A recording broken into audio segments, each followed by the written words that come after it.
pressing question that resonates across borders and cultures, and is even more pressing in today's contemporary society.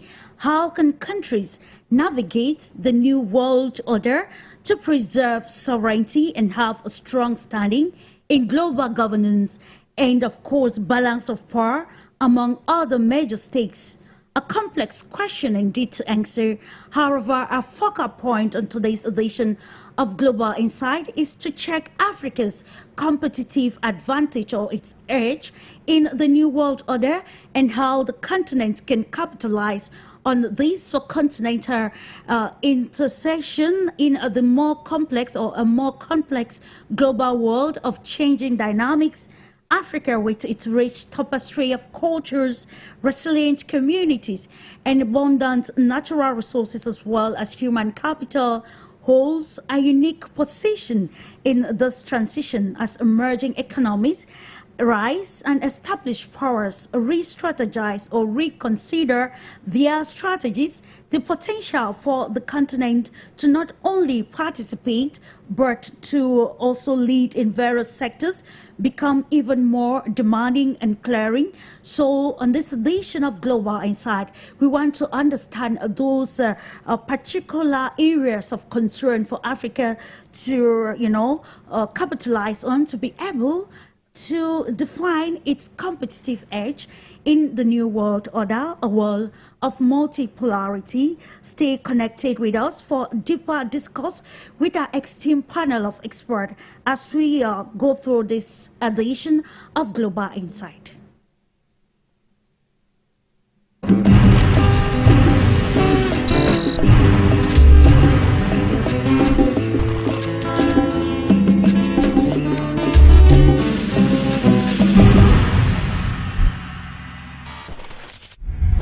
Welcome back, ladies and gentlemen. Yes, the world is evolving and every other thing is evolving, including ideologies and even terminologies.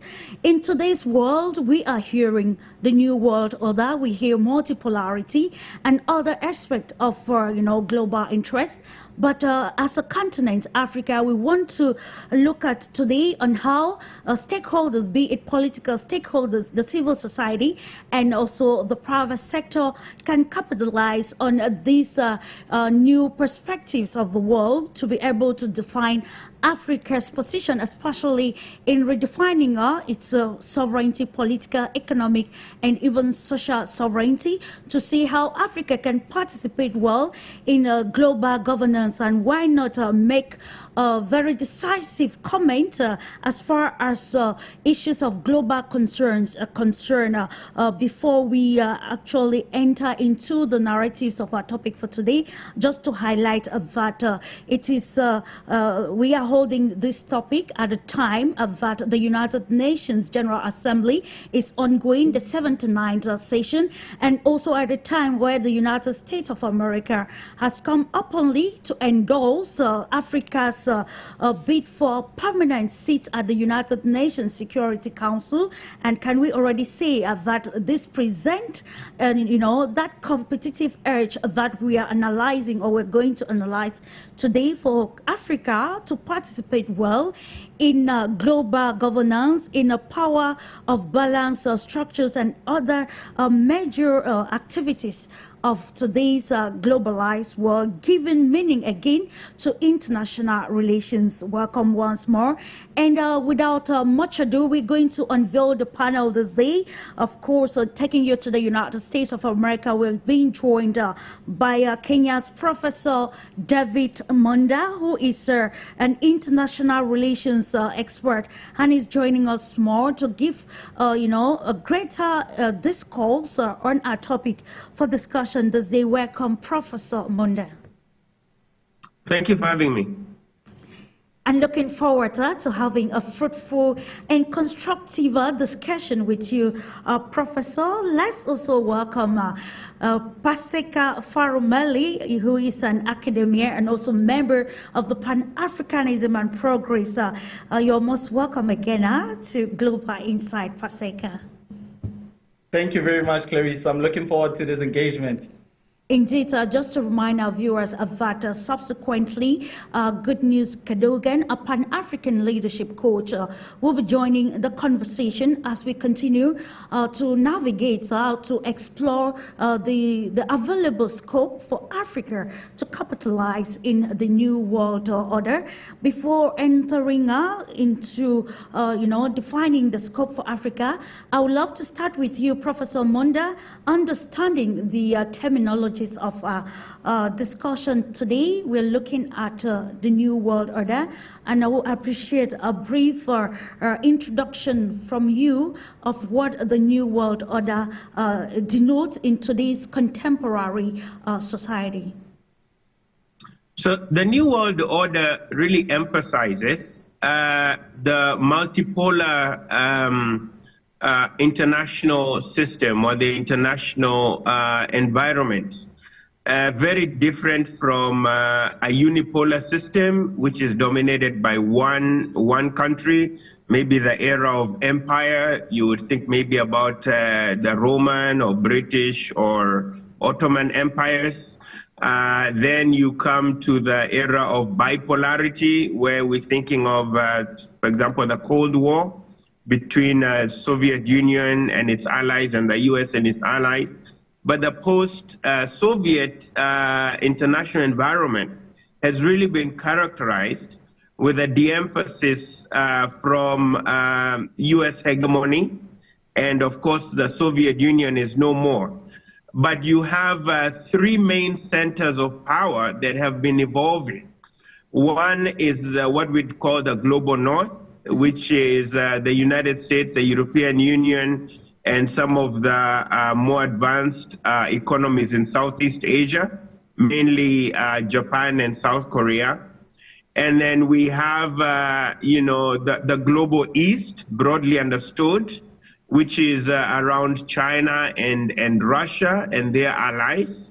And then we have what we call the third polar area, which is the global South, which is many of the developing nations, broadly understood, in Latin America, in Africa, in the Middle East, and also in South Asia.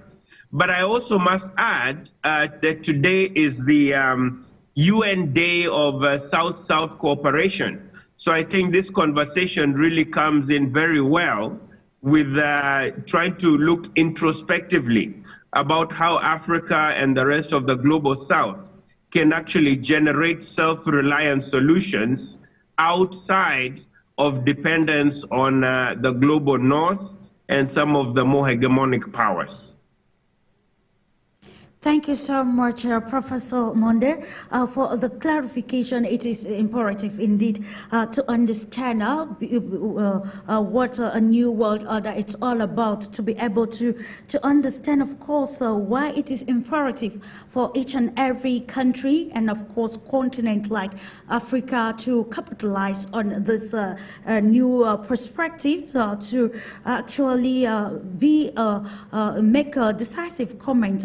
And now, from your own perspective, PASEKA PHARUMELE, let's understand the New World Order, putting the aspects of Pan-Africanism and, of course, what it entails for Africa as a whole. Thank you very much, Clarice. I think Prof has done a brilliant job in explaining the core of what we speak of when we speak of the New World Order. In a sense that historically we've known that the world has been predominantly controlled by the West. The narratives, resources, and etc. have been controlled by the West. And in you controlling narratives and resources, specifically wealth and knowledge, then you are able to portray yourself in a certain way. Even in situations where you find yourself that you are wrong, you are colonizing others, you are able to portray yourself as a savior. We see it throughout Africa, where the West has come in and portrayed itself as saviors of Africa. However, they tend to benefit more from the continent, and they tend to pillage and take advantage of our realities in the continent of Africa. So when we discuss the New World Order, we mean that different narratives, different powers are now in place. different narratives in a sense that you do not get your source of information from one predominant power, specifically the West. But now you have different alternatives in the age of social media, in the age of developed technology, in which you can be able to adjust and you can be able to adjust knowledge that is coming from other countries in the East and the global South, and listen to people who have different perspectives from their own realities. So in that means that the controlling of narrative from the West is not now what is the be all. So now it means that we are able to gain access to different and alternative sources of knowledge, different and alternative sources of content, and we are able to make up our own minds, and we are able to drive our own narratives ourselves. And also now, which is the core thing, you have new economical, financial, and military powers which have come into place.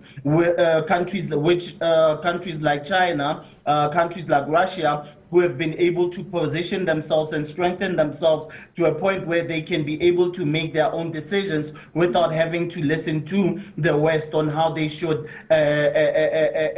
present themselves to the rest of the world. So in that, it means that now you have a new dynamic in how you interact as the global South with the rest of the world, because you are able to build new partnerships, you are able to build new rapports, you are able to build new alternative ways of seeing the world. And in being able to do that, it means that the dependency which you previously had on the West is now shifting. And that is what we can call a new world order, who is on the top of the pecking order. As I said initially, and I think Prof did somewhat touch on it, the West had that power for a very long period of time. So that is my understanding of what this new world order is from my own perspective as a Pan-African scholar and as a Southern South scholar. Thank you, Clarice. Which is very imperative to conceptualize and contextualize these terminologies to be able to capitalize on the benefit of it.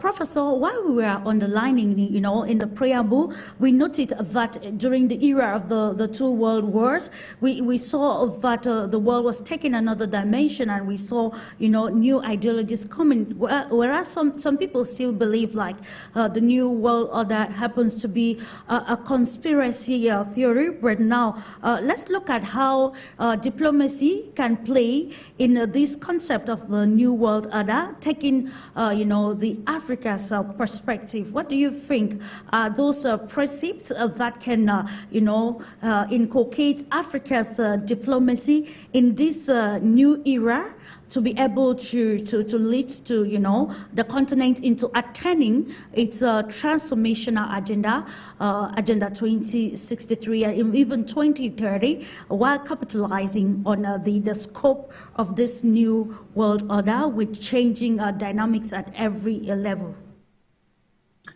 Yeah, thank you for that question. So this conception of New World Order actually came through with George Bush. In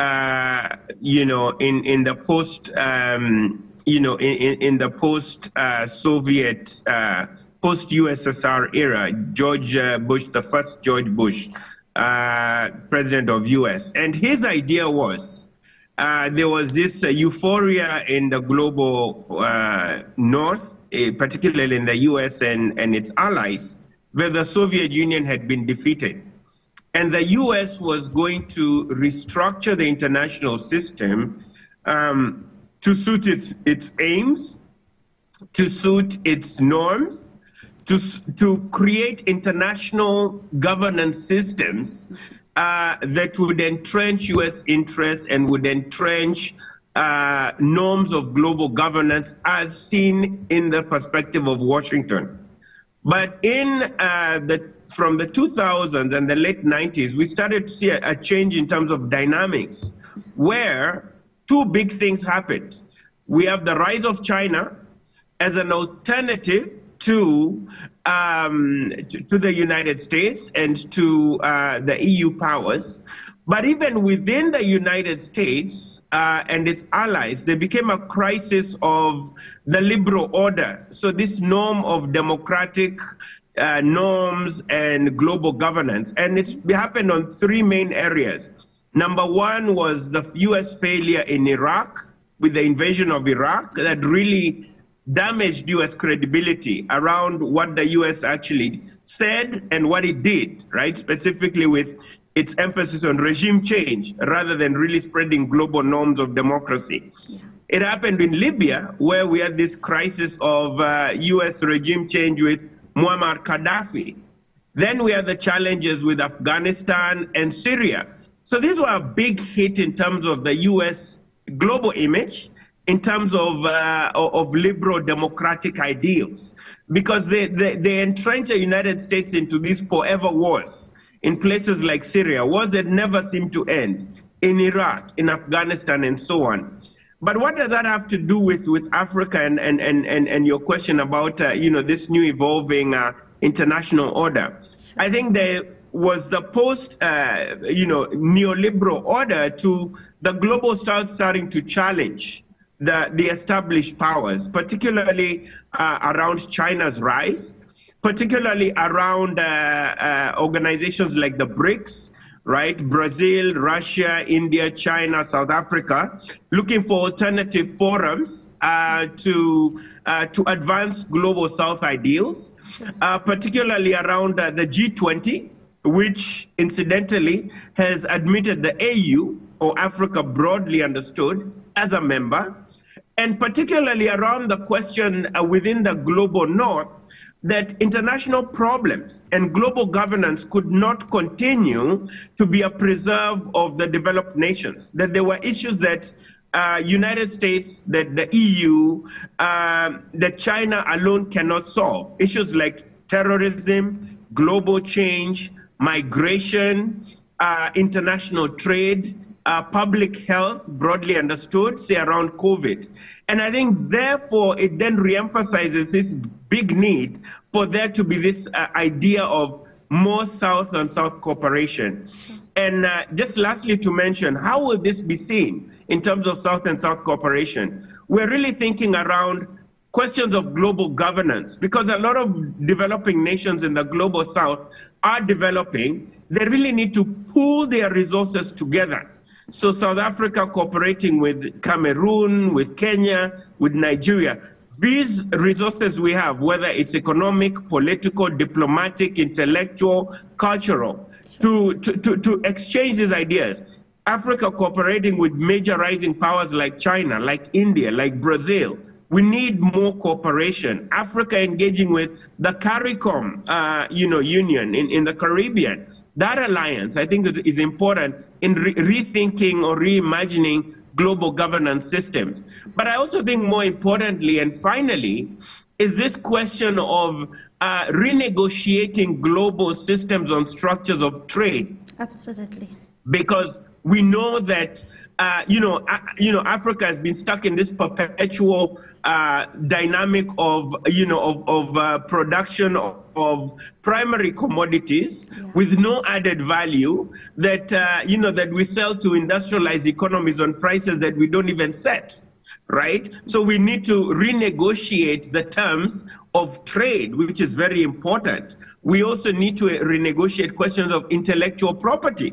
Because a lot of Western countries come to Cameroon, they come to the DRC, they go to South Africa, Kenya, they do research on our medicines, from our wildlife, from our nature, and they take these intellectual resources that we have on the continent, and they use them to produce very advanced pharmaceuticals in their countries, and then they resell them to us at 1,000% profit. So those dynamics of trade really need to be rethought.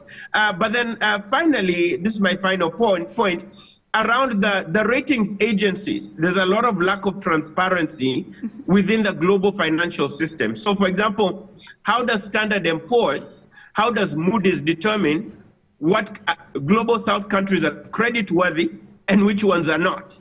I think there's a lot of lack of transparency in terms of that. And until we restructure as a global South-South Cooperation Forum, and until we restructure norms and structures of international trade, I think the global south will continue to be on the periphery. And which is very imperative, Professor Monda. While you were talking, you just highlighted some of those very peculiar points where if Africa can particularize or capitalize on, the continent will be able to carve a good niche in this new world order. And this brings us to this question. PASEKA, lately we saw the FOCAC, the Assembly of African Leaders, and the President Xi Jinping of the People's Republic of China, and there were so many questions on the table pertaining the participation of the African continent. You know, countries still going to attend such multilateral events as entities rather than just a particular or one body under the African Union. And what was more, confusing or problematic, I beg your pardon, was the fact that the African Union Commission remains a member of FOCAC. And this brings us now to this question. With this new world order ideology that is gaining grounds across the global world, how can we now define Africa's geopolitical dynamics, in this new world order, especially in its relationship with emerging and established powers? Thank you, Clarice. I think it is very important that we speak first to the idea of Africa's relationship with the rest of the world. And I have the problem personally with how the continent of Africa can be hosted by one country, and it feels as though it's a privilege, because what it means is that we have singular countries throughout the world, in Europe and in the East, who have more power than the entire continent. It can be economic power, and it can be military power, or it can be soft power. And that, for me, it feels somewhat a bit problematic, because what happens is, it means that wherever we go as a continent, wherever our leadership goes as a continent, it goes with a begging bowl. We do not meet other countries throughout the world on the same footing and on the same level. And if that is the reality, then we are not going to progress in any way or form. So if we are going to continue being the wealthiest continent in the world, yet the poorest continent in the world, going around begging other countries and other continents to help us, then we are very far from developing and actually taking advantage of a competitive advantage of this new world order. Because what that means is that we will remain to be pawns in global politics. We will be used by others in global politics. And if that is the case, then it means that we are stagnant instead of improving. And if that continues, it means that generations from now, we will still be having these conversations that fail to take us where we need to be. I believe that us as academics can, at this point, only write, try to influence policy, and speak as we are speaking now. But the most powerful of us are our leaders. Those who are in positions of leadership, those who control how we interact with the rest of the world, need to understand that we have significant value and we can contribute significantly to the rest of the world, but it needs to start at home. with the recent interactions, if you pay attention, it was not what we can do for the rest of the world, but what the rest of the world, specifically Asia, can do for us. And if this continues, it means that we are going to psychologically continue being children and not become independent adults in this world and contribute, if not control, narratives about who we are. And with a lack of control means that there is a lack of power. So if we can start by sorting out our own problems as a continent and sorting out our own realities by making sure that the relationships that we start to nurture moving forward are relationships that are not relationships that benefit others but benefit us, then a generation from now we will be able to look back and say that this was a worthy sacrifice that we did.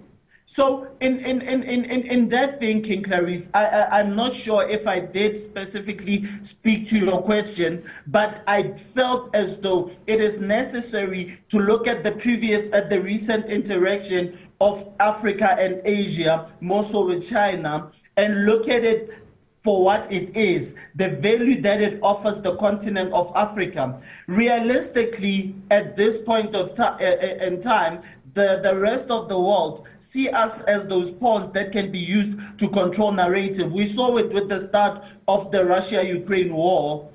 We saw it when the war between Israel and Palestine. Yeah. We were expected to agree with whatever narrative the West drives. We did take some independence and position ourselves in a way that we felt that these are victims who retaliate to a certain situation. However, because we do not necessarily contribute in a practical way to the rest of the global narrative, then we can only be seen as pawns and as children in negotiation. And it is very important to put what I'm saying in context in terms of contribution. We contribute greatly to the rest of the world, but our contribution is downplayed due to a lot of the mineral wealth, a lot of the gas and the oil wealth that we produce and contribute to the rest of the world is downplayed because we do not necessarily control our means of production, and that is very problematic. I hope that, Clarissa, did touch on your question, even though I do believe that I did not necessarily answer it to your satisfaction. No, it's okay, PASEKA, of course, what you highlighted, very imperative, because if we actually have to move ahead, the stakeholders, especially political stakeholders, needs to be very strategic as the new world order has come because of the country's ability to redefine their perspectives, their ideologies and strategies to be able to integrate and to navigate the changing world. Coming back to what you said earlier on, Professor MONDA, you were actually highlighting some sort of, especially economic aspect of this. Yeah, let's come with a recent example. We're looking at the reaction from, the former U.S. President Donald Trump, who recently underlined that nations that are championing de-dollarization will have to face the consequences of it if he becomes the next president of the United States of America, and he was promising some sort of 100% tariffs, and if to those nations still doing business with the United States of America, if the champion it, and we can already identify this as that strategy, or that positioning that the U.S. is putting itself, meaning that there is need to carve that to protect that niche of having the dollar as the foreign reserve currency because of the advantages that it brings to the country. Now let's come now to the place of Africa, particularizing on the African continental free trade area. putting it in this new dispensation of, narratives around the world. How then can the African continental free trade area be that tool that countries' leaders can use to effectively enhance African trade and reduce especially dependency on external markets? So I think maybe let me start with Donald Trump's perspectives. I think, as you saw from the debate we had a couple of days ago, unfortunately, our former president has a very limited understanding of global affairs, and a lot of times his pronouncements really, embarrassingly expose his lack of understanding and nuance to detail. And why do I say that? The fact that the chief diplomat, which would be the U.S. president's role in relation to the world, the U.S. president, the chief diplomat for the country, says that there'll be consequences for countries that want to de-dollarize. I think shows a lack of diplomatic candor. I think it's very paternalistic because you're treating the rest of the world like they're little children, and the U.S. wants to reinforce its hegemon and the U.S. way or the highway. I think that's also very problematic diplomatically. But I think that statement also tends to highlight a lack of understanding of the new international order. That the U.S. may be a major global power, $2 trillion economy, a quarter of the global GDP, but other countries have agency. We saw the United States engage in Afghanistan, in a country that was supposedly failing, but they had to live in defeat.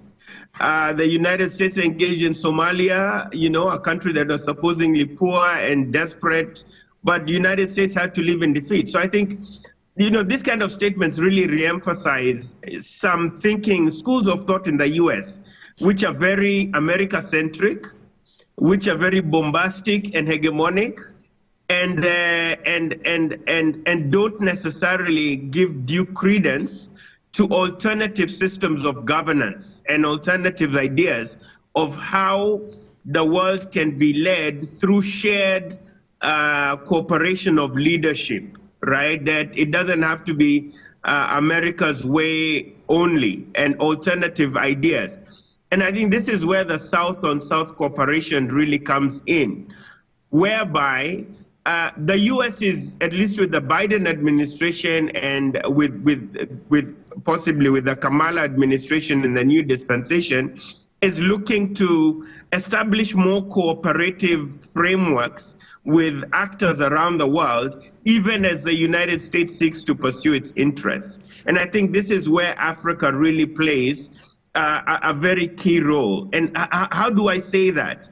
The core of our discussion here is, the competitive advantage for Africa in this new world order. Absolutely. I think one of the big areas that the U.S. needs partners, that China needs partners, is in South-South cooperation. And I think this is where Africa has a huge potential.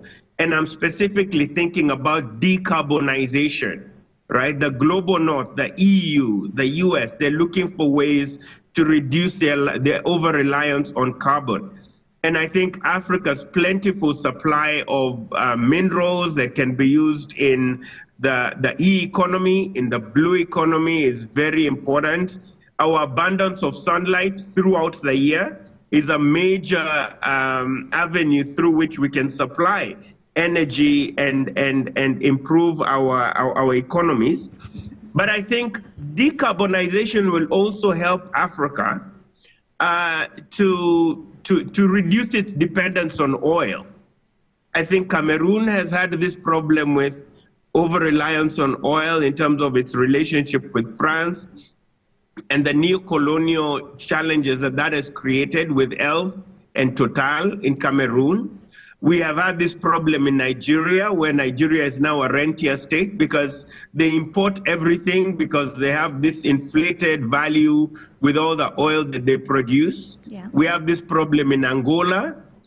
So for the continent to progress, we really need to think about areas of reducing over-reliance on carbon.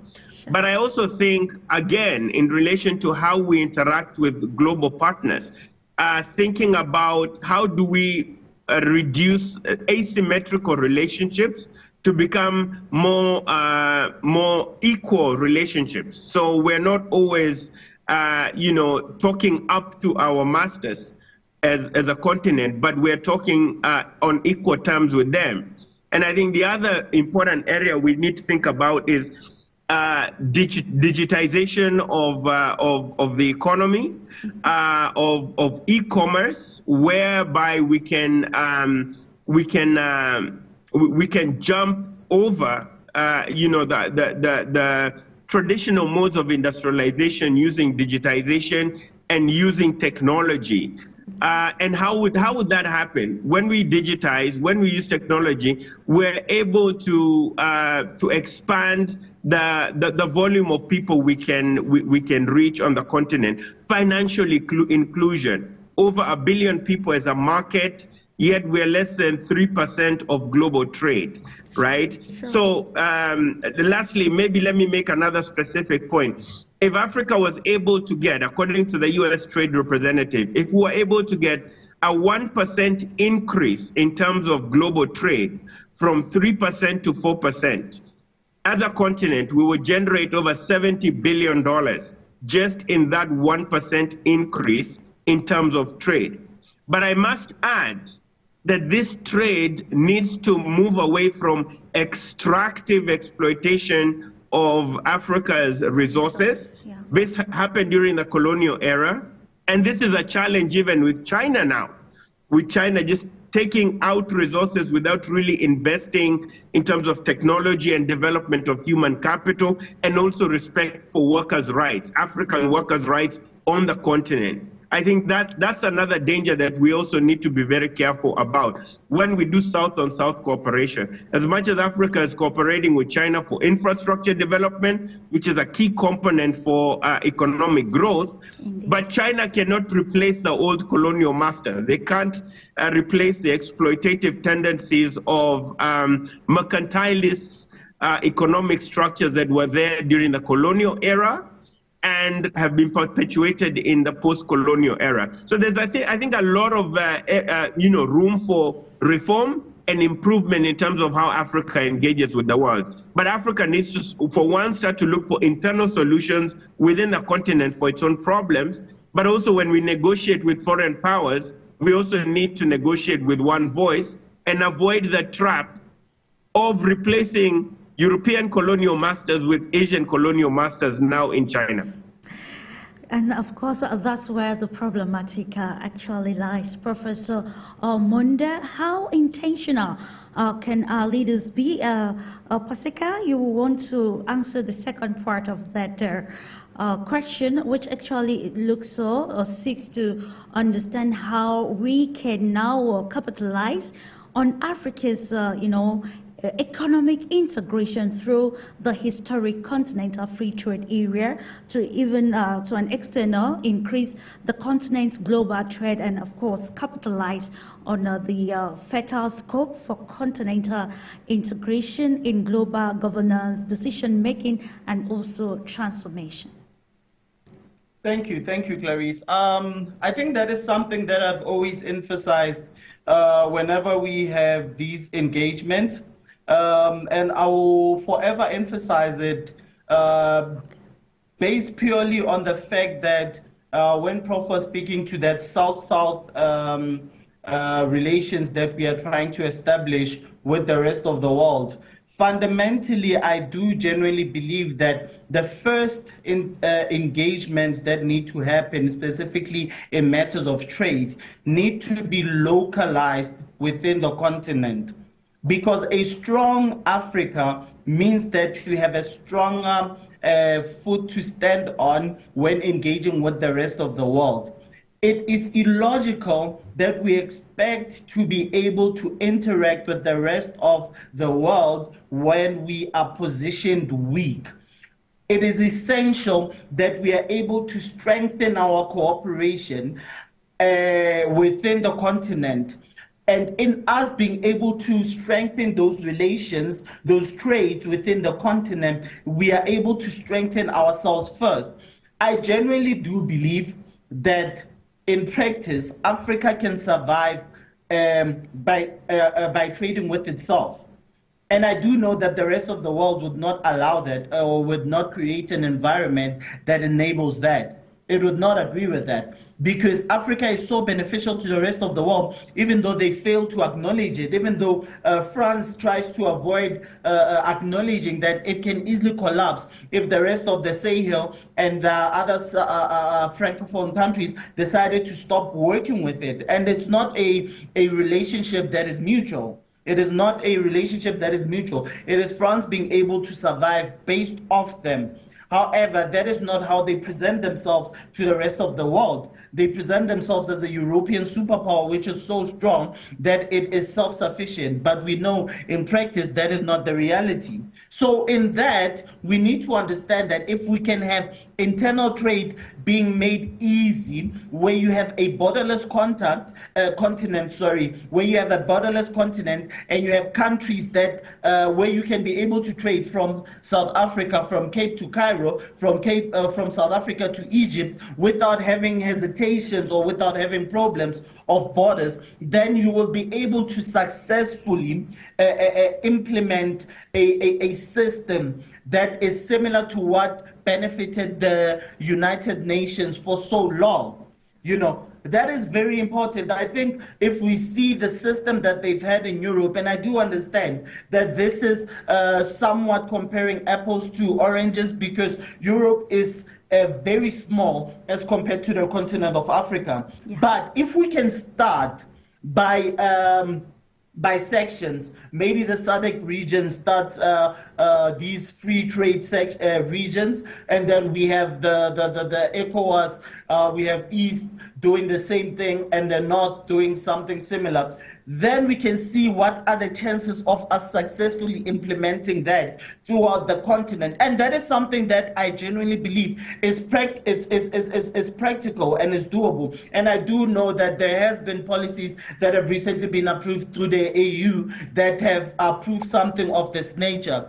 But what I do think is that it needs to be hurried up for us to be able to strengthen ourselves, because in practice in Southern Africa, you have unlimited water access in Lesotho, where South Africa can be able to have unlimited water access from Lesotho that doesn't need it to be bordered or made complicated through borders. You have excessive water in, I'd like to believe in Mozambique. I stand to be corrected in that. And then you have these minerals that you have in Botswana that can be traded around SADC. But because of the systems which have created a space where it's easier to actually strike deals externally instead of around you. When I say externally, I mean with Europe, with the Americas, and etc. It leaves you quite perplexed and very confused, you know. So in practice, if we can have this open trade within the continent where you do not have these borders that I do genuinely believe have left us stagnant.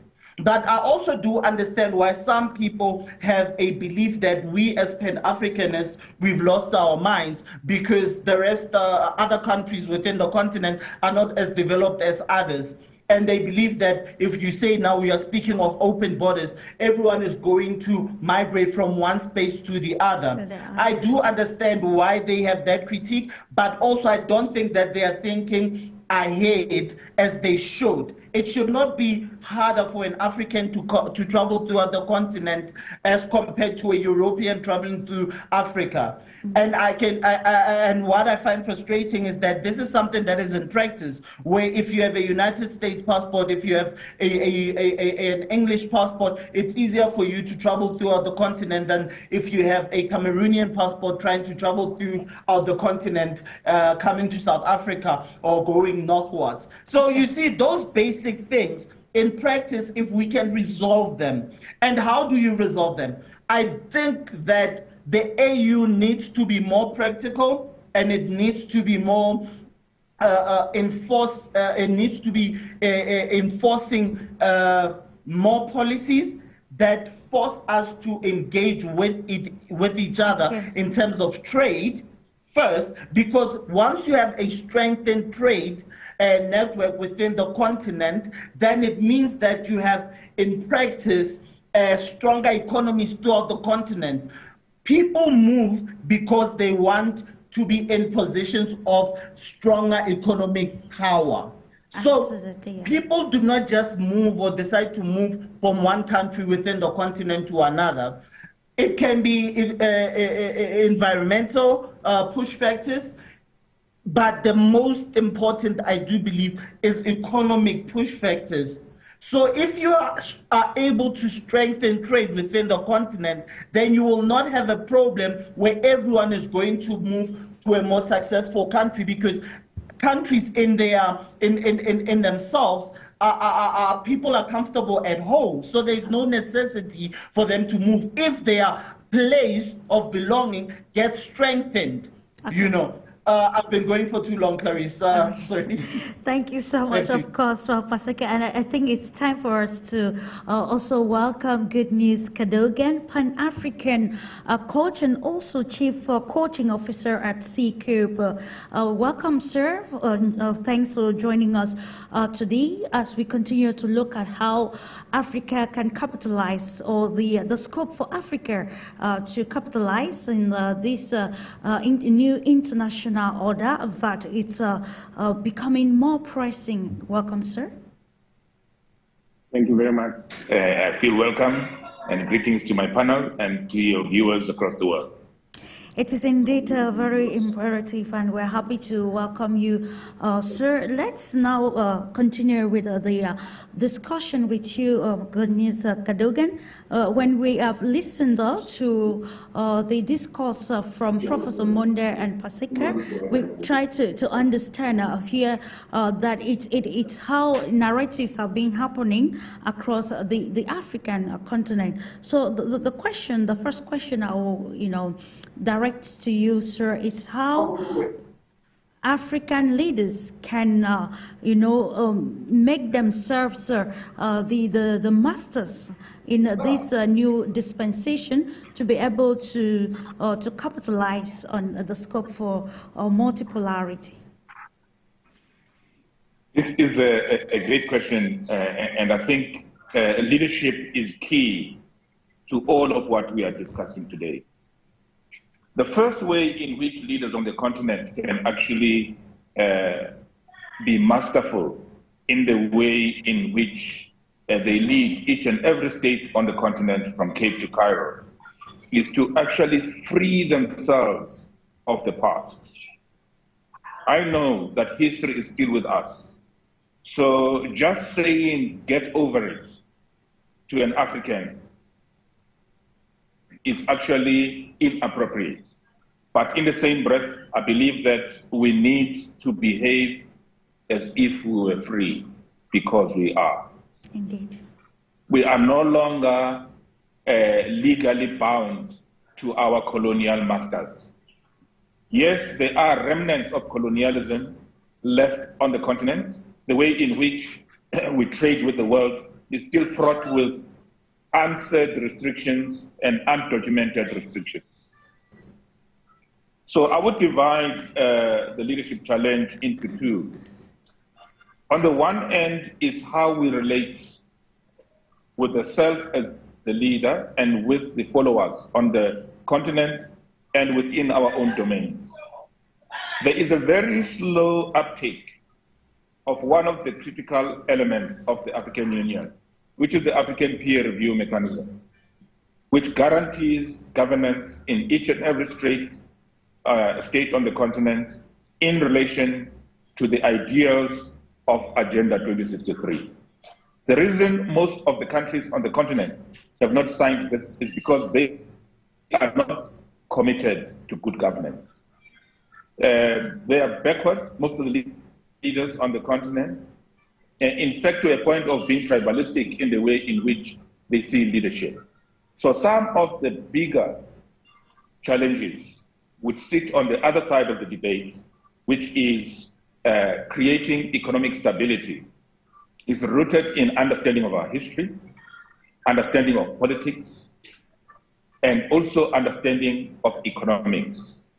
By being grounded in the present and understanding what the challenges are and understanding geopolitics, we can offer the rest of the world humanity and humanism. That is the gift that we can give to the world. And that gift is actually an Achilles heel to leadership on the continent. Because the reason we were colonized as Africans is because we were kind to those to whom we shouldn't have been. But it doesn't mean that we have to be unkind as a result. Sure. So most of the areas that are in strife in the Middle East, in America, as we can see now, as they build up to the upcoming elections, they are in strife because they have lost humanity. They have lost humanism, which is the hallmark of African leadership and African wisdom. Yeah. We also can offer the world our art and culture because it is at the root of what humanity is all about. I'll stop there for now, but I believe that these are the things that we can offer to the rest of the world and strengthen our leaders to actually uphold these values which make us to be the best. Indeed, capitalizing on our strengths to ensure a better trajectory for the continent. Coming back to you, Professor Monda, I would still love to take a recent example. We're going to look at Turkey and Mongolia. Recently, we saw news that Turkey has officially come out to the public announcing that it will join the BRICS bloc. And we also saw the fact that Mongolia did not actually issue an arrest warrant for Russian President Vladimir Putin during his visits to the country. And this is where we want to understand the concepts of competitive intelligence.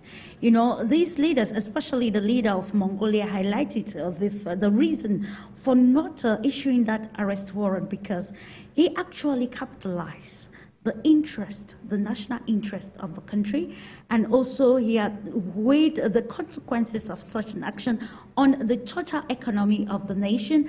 And we saw, on the other hand, Turkey being a permanent or a major NATO ally coming out to join the BRICS bloc, which is highly, made up of countries, emerging powers, China, Russia, India, and others. But now we see countries, re-strategizing, going to where they think the scope is fertile for them to capitalize and also, enhance their diplomatic relationships in this very turbulent and dynamic world.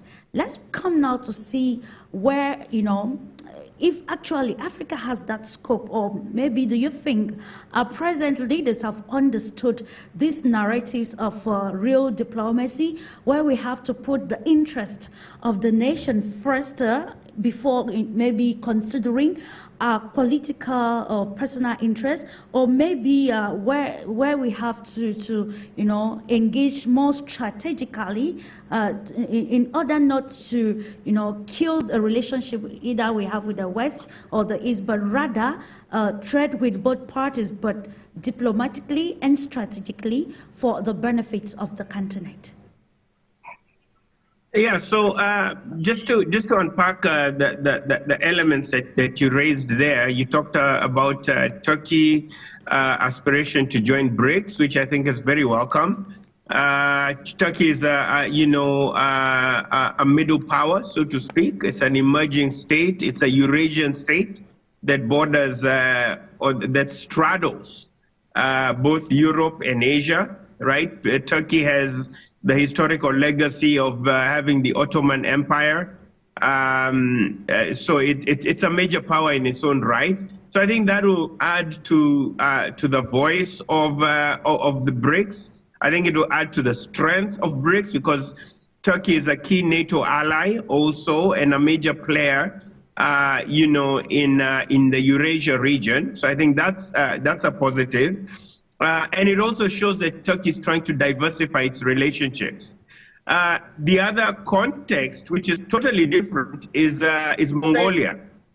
So Mongolia, is really suffocated by two major powers. It's a landlocked country, and it's suffocated by two giants, Russia on the north and China in the south.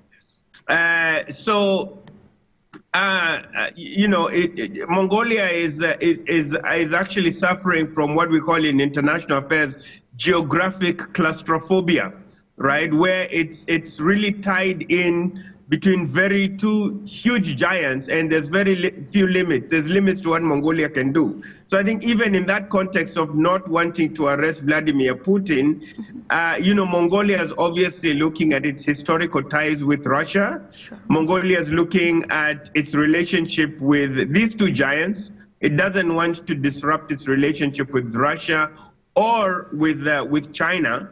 But also Mongolia is balancing its relationship with wanting to show that it's sympathetic to Russia's interests in the region. So I think that's sort of their focus. Now, when we think about Africa, I think our leaders sometimes get criticized unfairly for lacking strategic nexus or perspective. But I would like to counter that in this context, that African countries do have agency, and from country to country, it's done better from one country to another. But you really find very strategic thought in terms of how different African countries interact with the West. I think the challenge is how do we coordinate our continental interests together around areas that we broadly have consensus.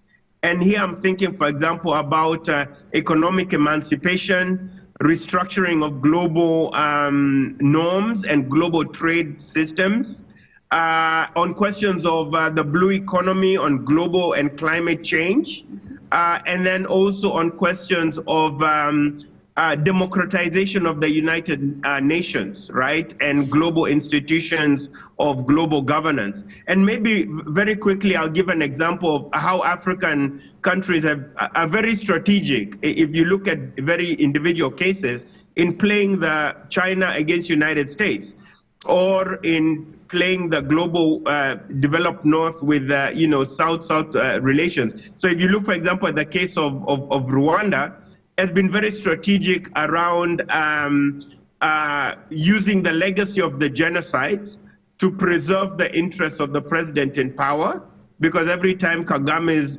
critiqued for human rights abuses or repressing the opposition, he'll very quickly dovetail to the question of the genocide, that, how are you in the West going to criticize me in my country, yet when 1 million Rwandans were slaughtered, you did nothing. The rest of the continent did nothing. So it's very strategic in that. He's been very strategic when you think about how he's confronted France, and he's actually forced France to admit, at least tacitly, to its implicit culpability with the genocide. Sure. Very confrontationally, right? So it's very interesting to see a small country like Rwanda really confront France, and France has actually acquiesced and reestablished relations with Rwanda. Kagame has also been very strategic around his relationships with economies of violence and the Great Lakes region. and he's been criticized for supporting militia movements like the M23, but he sees the M23 as an existentialist threat to Rwanda's national interest, to its national security. And he's been very aggressive about that. And he's been very skillful in using that to get aid from the US and also to get aid from China, right? And we see a similar case, say, with Senegal. And Senegal's interaction with the West. We see a similar case even with Cameroon, and how Cameroon has been very skillful in maintaining very good relations with France and Western allies to the advancement of the interests of ruling elites. Yeah. So I think the broader question is not so much whether African leaders are really understanding the evolving narrative of global change, which they do, but how do we coordinate continental interests on broad-based issues that we agree across the continent on, issues like global trade, fairness of international trade, issues of international justice, around the disproportionate illegal use of the International Criminal Court and the ICJ, but also issues of environmental change and global change, and also more broadly the questions of foreign intervention on the continent, right? Unregulated foreign intervention in the continent. I think these are areas that we need to think about. But there is agency on the continent. I guess here is my point. And African leaders are thinking strategically about these interactions. It's just we're not coordinating them appropriately. Indeed, we need to coordinate appropriately to fast track the trajectory for Africa. Good news, CADOGAN. Maybe you want to throw more light on the point advocated by Professor MONDA pertaining how strategic leaders are in terms of positioning in the international world order. It is great, and I'm grateful for the contribution by the Prof. There is still a gap in terms of ensuring that national interests dovetail with regional interests and also dovetail with continental interests. As much as leaders on the continent are very much aware of present geopolitical challenges, they still do not demonstrate a hyper-strategic approach to the issues, like, for example, ensuring that the African peer review mechanism is there as a guide to create stability, national stability, regional stability, and also continental stability, whilst at the same time ensuring that economic cooperation is driven by creating a number of, I would call them centers of excellence, or regional centers of excellence, where the manufacturing strategy for Africa is very straight and described to such an extent that we know which resources will be beneficiated and where on the continent. But whilst we have got strife and we are unable to silence the guns on the continent, we couldn't possibly start talking about economic cooperation. As long as we don't see or don't have person-to-person kind of heart-to-heart alliances between Africans from Cape to Cairo, we are going to struggle to create the superpower persona that we are starting to create out of the continent. We have to know which part of Africa is going to beneficiate copper, for example, which part of the continent is going to beneficiate gold, which region on the continent is going to specialize in processing agri-products for export within the continent and outside the continent. We have to know what kind of leadership archetype are we advocating for on the continent, not these mini agreements that promote even narrow nationalism and narrow tribalism, but to promote African continent, to see the continent as one, we need to be more strategic than we are now. We are not yet there. And how do you think we can be more strategic, Mr. Cadogan, especially in line with this new era of, shifting alliances, or even Africa creating new alliances? How can we leverage on these particular aspects to be more strategic for the betterment of the continent? First of all, we need to sort of look in the past and understand what damage did slavery and colonialism impose on us as individuals on the continent, and what impact is the history of slavery affecting leadership in the present day. We need to be able to say, as we craft and respond to the present challenges, what kind of continent are we trying to create?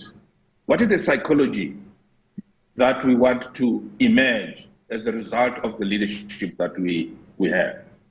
We need to have a very strong Pan-African network of universities that are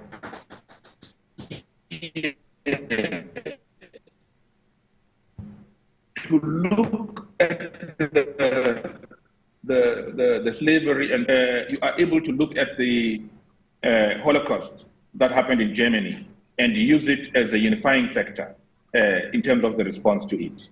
We don't have a unifying factor around the history of slavery and colonialism on the continent, and such that we craft a future that says never and never again shall one nation be dominated by another, and never again shall one tribe be dominated by another, and never again shall one person seek to benefit from the alliances on the continent to the point of obliterating all the borders, whilst at the same time creating strife up north and making it very difficult for harmony and stability to prevail. We have to make sure that politically, everywhere, from Cape to Cairo, people feel free. We don't have to fight for freedom. We must give it to our people. We have to make sure that our people are free, so that in the end, the politics, the history, the arts and culture, the move from extractive to beneficiated economies that create present-day benefits to the rest of the world, and also amongst ourselves as Africans, becomes the order of the day. Sure. And all of that sits in valuable old African wisdom that has been there, that has allowed us to be where we are today.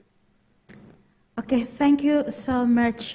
Now it's a place for us to discuss Africa's bargaining power. This question directing to you, PASEKA PHARUMELE.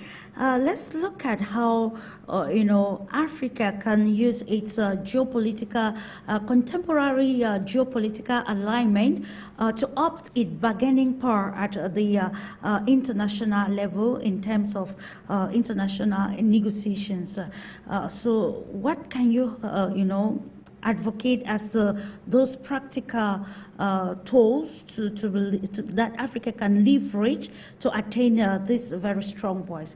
It's true that we can already see a milestone coming from the U.S. endorsement of Africa having a permanent seat after, in August 2024, the Sierra Leonean president actually delivered a very decisive and strong message before the council, and today we are seeing endorsement, but it still limits Africa and other countries in the global south, the veto power. So now, how can we use new geopolitical alliances to increase Africa's bargaining power in international negotiations as far as multilateral gatherings are concerned? Clarice, I think the most practical way to do this is to speak specifically about the mineral wealth that we have. We need to nationalize and centralize our mineral wealth. There is a big problem that is happening throughout the continent, where the majority of what we have, the wealth that we have in this continent, is not owned by Africa. And that alone means that it's difficult for us to have any negotiating power moving forward. This is why I am so proud about, I'm so proud of countries in the Sahel, like Burkina Faso and Niger and etc., who said, we are going to take what is ours and we are going to negotiate it on our own terms. Indeed. If the rest of the continent would be able to do that, then we would have a foot to stand on, thus bargaining power in our negotiations with the rest of the world. But if we continue to not own what we have, then it becomes a problem. It becomes very difficult and it becomes complex for us to be able to speak directly and specifically to the question that you've just phrased. For us to be able to bargain, we have to have something to bargain with. And in the continent currently, the majority of what should naturally belong to us is not ours. And it means that there is a lack of leadership in that. And I see that we've lost Prof, but Prof spoke about something that is very important, that sometimes we act as though our leaders do not have urgency. And that is very important, because the reason why myself and others make that argument is because we have become so stagnant in our development, because you have these anomalies and these rare cases of African leaders who decide to take a stand. And once you have these anomalies, it is easy for the West and the rest of the world to override them, because they are not standing united with the rest of the continent. But a united front means that you are able to have that bargaining power that we are speaking to. A united front by our leadership means that we are able to move away from these countries and their private sector companies, such as those oil companies that continue to benefit from the continent, that continue to benefit from the Congo, while the Congo continues to be in turmoil, while the Congo continues to see massacres daily that cannot be paid attention to, because the rest of the media and the rest of the world decided that the conflict that is currently happening there is not newsworthy. And why is that the reason? Because what the Congo has in its cobalt mineral is something that the rest of the world cannot function without in terms of its technological advancements. So if we think about it, if we were able to stand on one foot, unite as the continent of Africa, countries like the Congo should not be seeing what they're currently seeing. Africans dying in their thousands because of Western interests. So if the rest of the continent was to follow the footsteps of the Sahel, and I'm not necessarily speaking radically in terms of having a coup everywhere in the continent, and I do know that some of my friends in academia do believe that there needs to be a revolution throughout the continent, which means that you have genuine leaders that cannot be cooled by the West. But the reality of the matter is that that will not happen throughout the continent. In a more practical sense, what we need and what we do have is that we have to have a leadership that actually wants the continent to work, and not leadership that is over-reliant to the rest of the world. Because we do have something of substantial value that we offer to the rest of the world, specifically our mineral wealth. And I like that Brother Brother Good News spoke to something that is very important, in that we offer more than our minerals. We have a culture as the continent of Africa, a culture of Ubuntu that you find in different parts of the continent of Africa that we can offer to the world, because the rest of the world is so inhumane. The rest of the world cannot offer what we are able to offer on a global stage. But we have that, and there is value in that, and there's substantial value in what we are able to offer in that. That is outside of the material value that we offer the rest of the world. You get what I'm saying? So it is essential for us to be able to make sure that for us to be able to bargain with the rest of the world, we have a core that is stable, a core that is holding, and that can only be seen through a functional AU. after a functional AU, the rest of these regions that I spoke to earlier, such as ECOWAS and SADC, the rest of them will be able to strengthen themselves. And in that way, then we are able to have negotiations in a space where we can confidently put our strongest foot forward. We can be able to negotiate for our own minerals, not the West negotiating with the West for our minerals. Absolutely. And we'll be able to avoid these coups that are supported by the CIA and their friends that we see throughout the continent and the rest of the world. Because a united continent means that we are able to take care once we see that there's someone who's attempting to start a coup in a specific place. Like we've seen with Burkina Faso, because the people of Burkina Faso have one goal and one direction that they're going. So those who have been funded to start coups in Burkina Faso, they've been able to be dealt with in a very precise way. So that is why we still haven't seen the president of Burkina Faso being overtaken. If it wasn't for that, if it wasn't for the unity which he has with the majority, then we wouldn't be seeing that strength. And in that way, in practice, the continent of Africa can be able to strengthen itself if it follows those steps. And that means that bargaining power that you speak to can be able to be explored by us, for us, with the rest of the world. Thank you, Clarice. Indeed, the Africa we want can only come from us. And just to note that the foreign minister of Russia during, a briefing or meeting at the United Nations, that was in July 2024 on Security Council, noted that there won't be any just sustainable world if Africa is excluded. And of course, this view of his was resonated by the UN Permanent Representative, Deputy Representative of Algeria, and even the Sierra Leone's permanent representative at the United Nations. I'll invite us to listen to what they had to say pertaining the concept of multipolarism in the New World Order. Excellencies, first I thank Russia for organizing this open debate. Multilateral cooperation is not something new. There were instances of multilateralism through military alliance, treaties, and trade routes in the Mediterranean region and elsewhere during ancient times.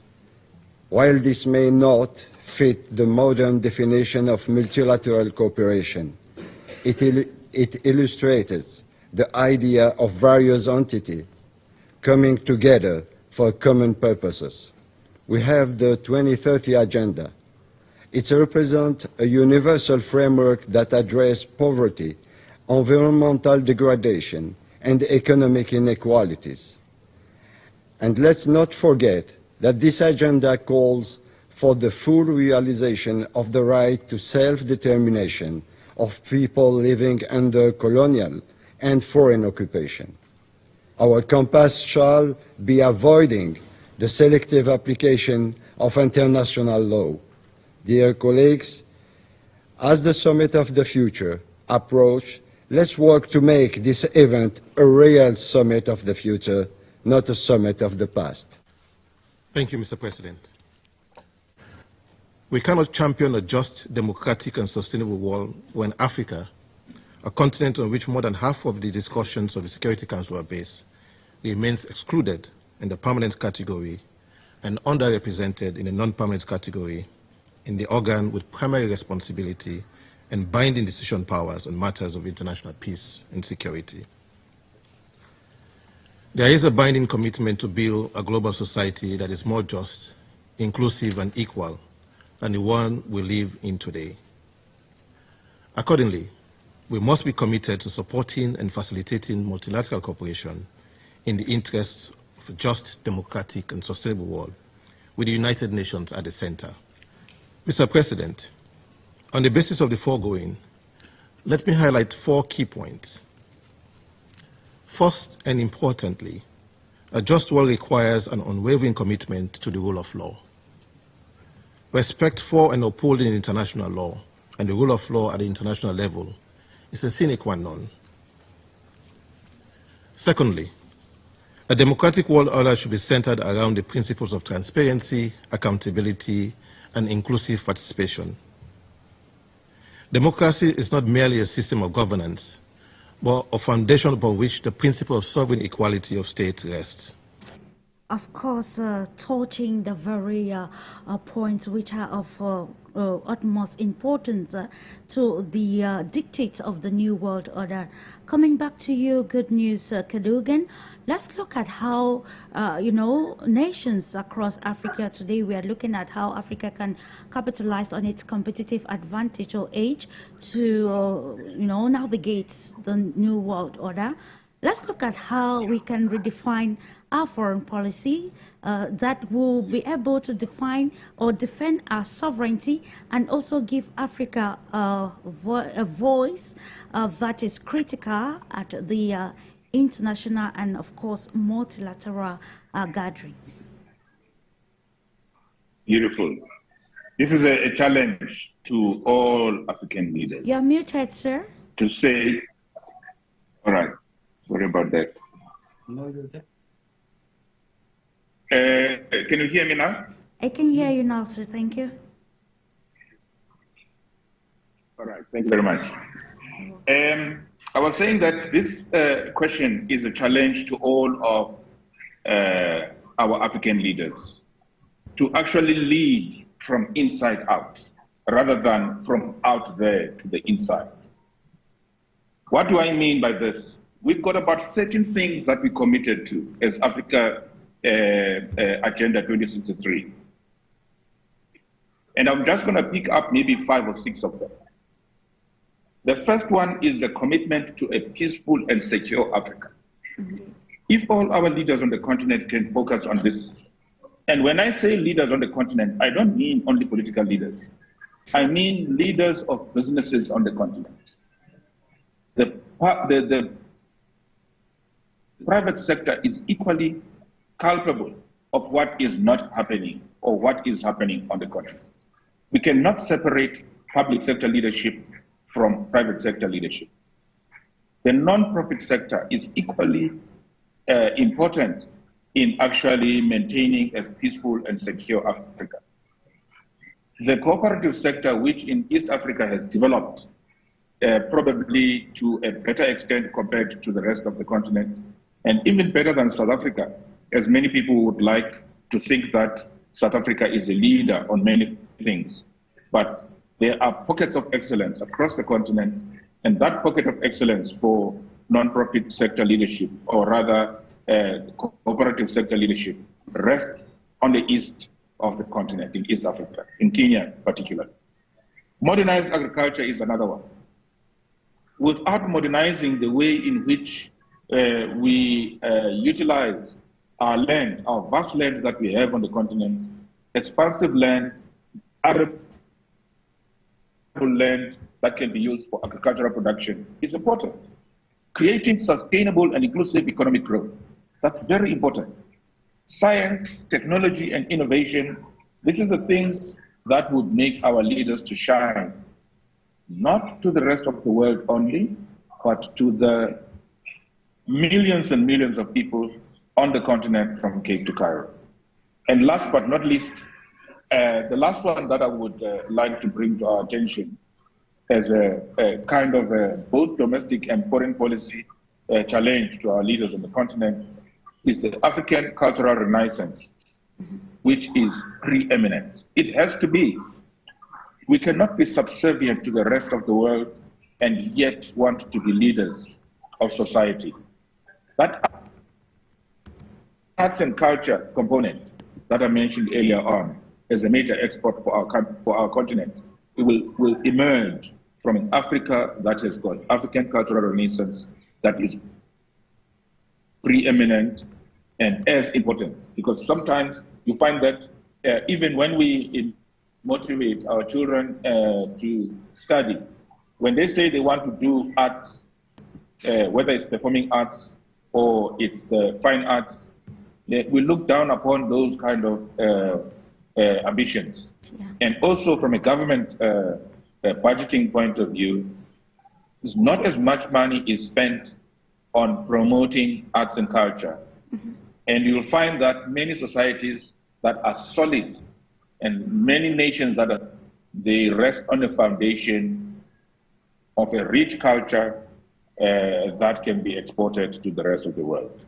I will leave it there for now, but these are some of the challenges that our leaders have to actually look at in order for us to remain a contributor, not a consumer, a contributor to a better world. Indeed, thank you so much. We have just 5 minutes to be together on this platform. So we are already going to the concluding phase. And of course, we always culminate with recommendations with you. PASEKA PHARUMELE, just 2 minutes. Let's answer recommendations looking at how Africa can capitalize on its human capital to benefit from the advantages of multilateralism or the New World Order. Thank you, Clarice. Clarice, I think in my last statement, I think I might have jumped the gun because I think a lot of what I said were recommendations on the way forward. Absolutely, yeah. Because I do think that we have a lot that we can offer the rest of the world, but it needs to start with us before it can go anywhere. And I think that's something that is very important also that we haven't spoken to. Yeah. We have human resources. We have the youngest population in the world. Mm-hmm. We have a population that has so much energy that it can actually change the reality of this continent. Indeed. But as I always emphasize, for us to be able to use our human capital, our human resources, our young population, there needs to be larger strategic and structural changes that happen, and those can be influenced primarily by our leadership. We can try to do work on the ground as the youth. You can have youth trying to change things, but that won't go anywhere unless there is a larger political will to change the reality of the continent and bring our best forward to the rest of the world in our negotiations and in our engagements. That is key. So that human resource is very important. If we can find a way to use the youth to be able to economically emancipate the continent, then we would have won. So I think that is the important thing that I did not speak to when I jumped the gun. And I think that that is key. And that is something that we genuinely need to look into. Thank you, Clarice. I think that could be my closing remark. And I think that we need to really let it mature and marinate and think about it moving forward. Thank you. Thank you so much. It's about defining what is best and practical for the continent. Just a concluding phrase from you, GOODNEWS, CADOGAN, focusing on the area of security to capitalize and, of course, carve a niche in the new international world order. Beautiful. I think for us, it's about silencing the guns on the continent. It's about developing a kind of a philosophy that is rooted in what the African Union has already done. If we can make the Agenda 2063 to come alive and look at all of the 13 goals that we've created and make them come alive, we will be halfway there. Okay. We need to also use or call upon our leaders to be the orchestrators of the future. It is actually the most important thing in all of what we have discussed today, is the role of leadership in creating that future that we're looking at, which is not far off into the future as in 2063, and develop a philosophy and a psychology that is going to be codified in a super network of universities and colleges on the continent that help us to create the kind of person that will be the embodiment of the African dream. Indeed, That's all I would like to say. Thank you so much. Thank you so much, Good News, CADOGAN, PASEKA, PHARUMELE, and Professor David MONDA for the great discourse pertaining our topic for discussion this day. Just to note of that, ladies and gentlemen, it has been evident that Africa is a major player in this multipolar system and in the multipolar world, and it is, of course, imperative for the continent, I beg your pardon, to define its competitive edge and, of course, excel strategically and diplomatically to redefine the trajectory of the continent. And it is on this note, ladies and gentlemen, that we are going to draw the curtains into today's edition of Global Insight. But that's not all. Keep having a lovely moment as you continue watching programs on For You Media Africa, bearing in mind that it is another view of the world. Bye-bye and see you soon next.